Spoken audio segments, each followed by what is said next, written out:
canal de Panama est une des 7 merveilles du monde moderne. Cette voie navigable de 77 km de long, construite par l'homme, a changé la face du monde.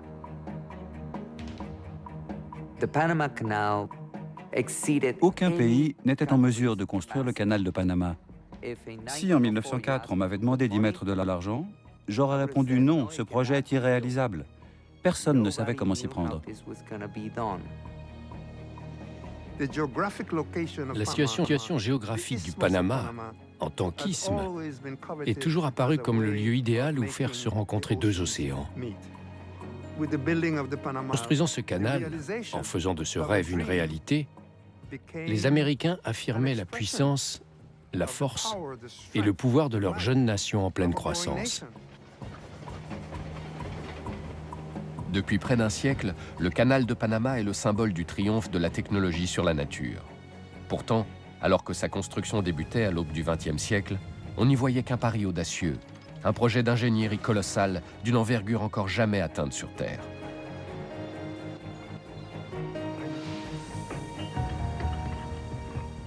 C'est l'histoire d'une volonté.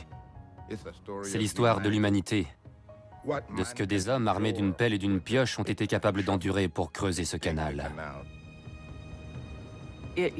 Il a fallu déployer des merveilles de science, d'ingénierie et d'organisation pour faire progresser ce pays et le monde en même temps.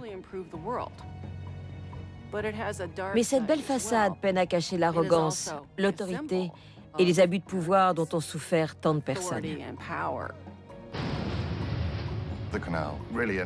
Ce canal préfigurait la domination des États-Unis sur le reste du monde. Il manifestait une volonté et une détermination de faire. Les États-Unis ont réussi à dompter la nature comme nul autre pays.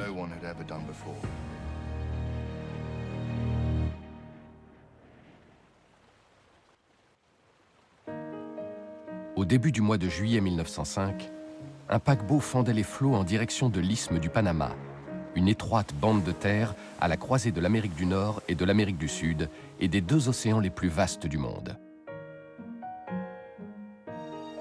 À son bord se trouvait Jan von Hardevelde, un jeune ingénieur de 30 ans, originaire du Wyoming. Il avait lu dans un journal que le gouvernement américain lançait un nouveau projet des plus ambitieux, relier l'Atlantique et le Pacifique grâce à un canal. Il était déterminé à y participer. Hollandais de naissance, Jan venait d'acquérir la nationalité américaine et se faisait le plus ardent défenseur de son pays d'adoption. En Amérique, avait-il coutume de dire, tout est possible. La construction du canal du Panama n'y ferait pas exception.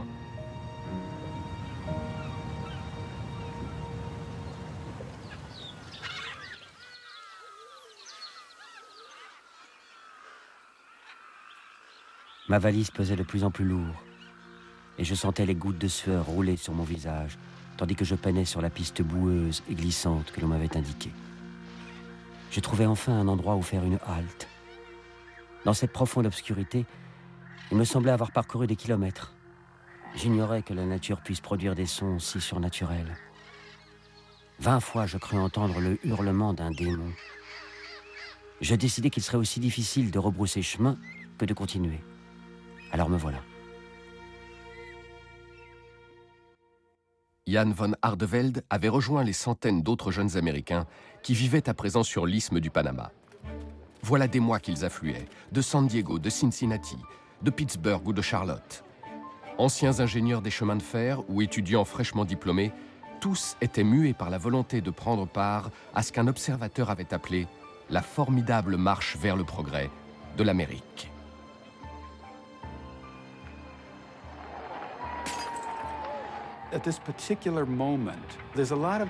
À l'époque, les États-Unis connaissent une véritable bouffée d'optimisme, inspirée par toutes les constructions quasiment élevées au statut d'icône, que sont le premier chemin de fer transcontinental, le pont de Brooklyn. D'autant plus que les détracteurs de ces projets n'avaient pas manqué. Il règne une sorte de fascination du triomphe de l'homme sur l'adversité. Les Américains ont le sentiment d'être à l'avant-garde. L'idée même de construire un canal de Panama galvanisait l'imagination des Américains. Il s'agissait d'un des plus grands défis d'ingénierie au monde. Depuis près de 4 siècles, les hommes caressaient le rêve de construire un canal qui fonderait l'isthme du Panama et relierait les 2 grands océans de la planète. Les Français furent les premiers à tenter leur chance. C'était en 1880, et Ferdinand de Lesseps, le grand architecte du canal de Suez, cherchait à renouveler son exploit. Ferdinand de Lesseps était un héros national qui avait brillé lors de la construction de ce chef-d'œuvre qu'était le canal de Suez. On le surnommait le Grand Français. Les journaux se l'arrachaient. Lui, sa ravissante femme et leurs superbes enfants. Il incarnait la virilité même. Il sillonnait le pays et partout où il allait, il attirait les foules qui venaient voir le héros de Suez. Mais le canal de Suez n'était qu'un cours d'eau sans dénivelé, qui courait dans un désert aride, soit tout l'inverse du canal de Panama.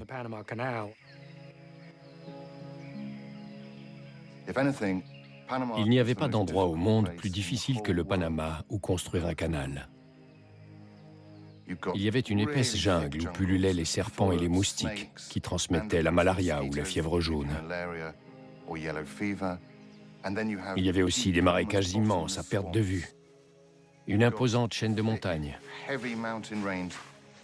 Et pour couronner le tout, la Chagresse, une des rivières les plus imprévisibles au monde. En dépit des avis des experts, qui jugeaient cette entreprise irréalisable, Lesseps demanda à ses ingénieurs de creuser un canal dans l'isthme. Ils passèrent les 8 années suivantes dans un combat sans issue contre la jungle.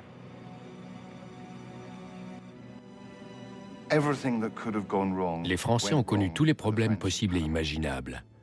Entre les incendies, les inondations, un tremblement de terre, une épidémie constante de fièvre jaune et une corruption galopante. Quand Lesseps se rendit enfin à l'évidence, en 1888, son échec fut tonitruant. En moins d'une décennie, c'était plus d'1 milliard de francs, soit 287 millions de dollars, qui avaient été engloutis. Mais surtout, les accidents et les maladies avaient emporté 20 000 hommes, majoritairement des Antillais, que l'on avait fait venir pour les travaux les plus physiques. Lesseps ne serait jamais le héros du Panama. Il fit faillite et échappa de peu à la prison. Lesseps était ruiné. Il passa les dernières années de sa vie assis, à regarder par la fenêtre, un journal vieux de 3 ans posé à côté de lui. Cette affaire du Panama l'avait rendu fou.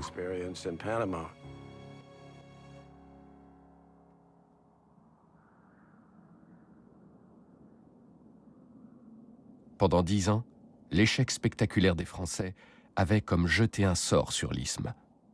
Aux yeux du monde, le Panama était devenu un trou béant et n'évoquait plus que corruption, maladie et mort.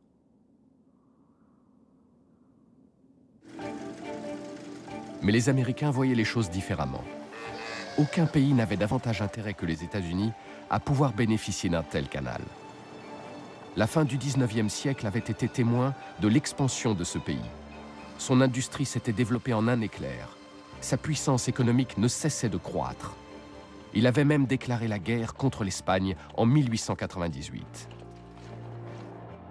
Alors qu'un nouveau siècle s'ouvrait, ce pays, dans toute l'insolence de sa jeunesse et de son premier centenaire à peine fêté, comptait bien faire partie des grands.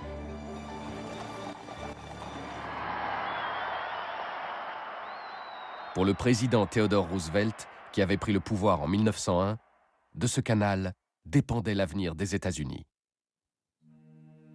Roosevelt, et c'était une première dans l'histoire des États-Unis, voulait voir la puissance américaine rayonner au-delà de ses frontières. La clé de voûte de cette politique était la construction du canal de Panama, qui relierait les 2 océans et offrirait une plus grande liberté de mouvement à la puissance navale. Il n'en démordait pas. Ce canal était pour lui le moyen de protéger les intérêts américains et surtout le commerce américain. Les États-Unis étaient la première puissance industrielle du monde. Mais si l'on se penchait sur une carte, une des premières difficultés que l'on remarquait, c'était comment rallier le marché asiatique depuis New York. Pour la première fois, les Américains réfléchissaient de manière globale. Roosevelt considère l'idée d'un canal isthmique comme la pièce maîtresse d'un empire qui se veut mondial. Il pense également que ce canal révélerait l'organisation providentielle d'un monde en faveur d'une domination américaine. Quel que soit le pays qui réussirait à relier l'Atlantique et le Pacifique, il deviendrait tout-puissant. Si nous voulons assurer notre suprématie, insistait Roosevelt, nous devons construire le canal. Mais les droits d'exploitation des terres du Panama firent l'objet d'âpres négociations. Le Panama était alors une petite province colombienne. Après avoir décidé de la construction du canal, les États-Unis tentèrent de conclure un accord avec la Colombie. Roosevelt voulait obtenir le maximum de contrôle sur les terres où serait construit le canal.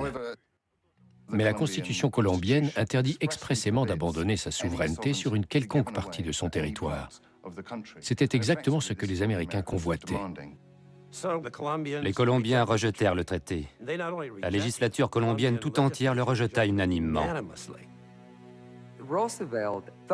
Roosevelt disait « Nous avons un objectif. Il est hors de question de laisser cet insignifiant petit pays se mettre en travers de notre route. »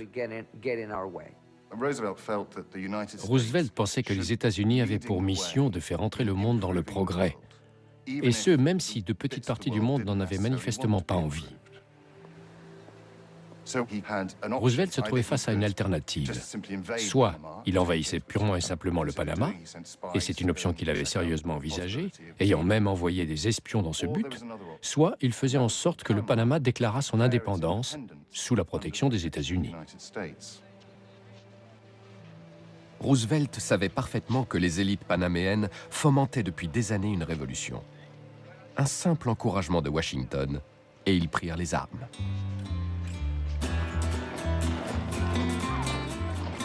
Le matin du 3 novembre 1903, les rebelles s'emparèrent de l'isthme. Soutenus par l'apparition à point nommé d'une canonnière américaine dans le port de Colonne, les révolutionnaires s'étaient rendus maîtres de l'isthme à la nuit tombée. Les seules victimes furent un commerçant étranger et un malheureux singe. 3 jours plus tard, les États-Unis reconnaissaient officiellement la Nouvelle République du Panama.